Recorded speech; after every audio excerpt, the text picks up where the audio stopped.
Hello বন্ধুরা, আসসালামু আলাইকুম। Welcome to Falguni kitchen. আজ আমি আপনাদের সাথে শেয়ার করব খুব সুস্বাদু একটি রেসিপি। সেটা হলো ছোলা মাখা রেসিপি। আপনারা বাড়িতে খুব সহজেই বানিয়ে ফেলতে পারেন এই রেসিপিটা। এটা খুবই সুস্বাদু আর মুখরোচক রেসিপি। তো চলুন শুরু করা যাক। তো ছোলা মাখার জন্য এখানে আমি একটি প্লেটের মধ্যে সব কিছু ইনগ্রিডিয়েন্টস সাজিয়ে নিয়েছি। এখানে আপনারা দেখতে পাচ্ছেন আমি পরিমাণ মতন পেঁয়াজ কুচিয়ে নিয়েছি, টমেটো কুচিয়ে নিয়েছি, আর নিয়েছি 2টি পাতিলেবুর অর্ধেক করে কেটে নিয়েছি। আর এখানে শসা কুচি ও লঙ্কা কুচিও নিয়ে নিয়েছি। এবার চলুন ছোলাটা আমি মেখে নেব। এই যে একটি পাত্রে আমি পরিমাণ মতো ছোলা নিয়েছি।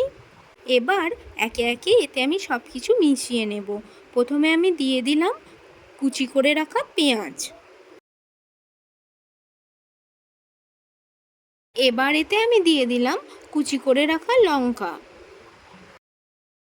এরপর এতে আমি দিয়ে দিলাম শসা কুচি।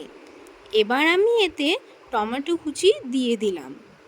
এরপর এতে আমি অর্ধেক করে কেটে রাখা পাতিলেবু দুটি ভালোভাবে চিপে দিয়ে দেব। এবার এতে আমি পরিমাণ মতন লবণ মিশিয়ে দেব। এবার আমি সব কিছুকে ভালোভাবে মাখিয়ে নেব। এরপর আমি অ্যাড করব কিছুটা পরিমাণে সর্ষের তেল। এরপর আবারও আমি ভালোভাবে সব কিছুকে মাখিয়ে নেব। তো এই যে আমার সুস্বাদু ছোলা মাখা রেডি হয়ে গেছে। এবার আমি দুটো প্লেটে ভালোভাবে সাজিয়ে নিয়েছি। তো বন্ধুরা, এটা খেতে তো দারুণ হয়েছিল।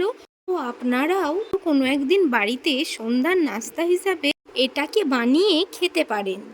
বন্ধুরা, আজকের মতন এই পর্যন্তই। আবার আসছি একটা অন্য সুস্বাদু রেসিপি নিয়ে। সকলে ভালো থাকবেন, সুস্থ থাকবেন, আর প্লিজ আমার চ্যানেলটিকে সাবস্ক্রাইব করে দেবেন। তো আল্লাহ হাফিজ।